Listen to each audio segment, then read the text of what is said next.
For the back stitch, you want to bring your thread up from the back, and just like the running stitch, we're going to go one stitch forward,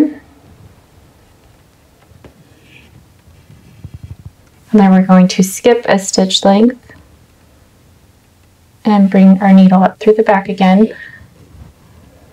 But instead of moving forward like we did with the running stitch, we're going to move back, hence the name, the back stitch, and come back down through the hole that you previously went up in on that last stitch. And so continue doing that. Move forward a stitch coming in from the back, and then move backwards a stitch going down into the same hole from that last stitch. This is a really good stitch for doing outlines of things.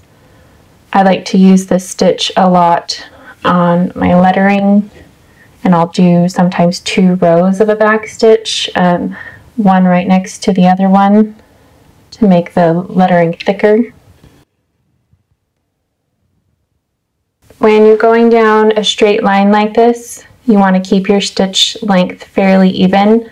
If you're working on something that has a lot of tight curves, you'll want to make your stitch smaller, especially when you get to those tight curves. A smaller stitch is going to make your curves look a lot smoother.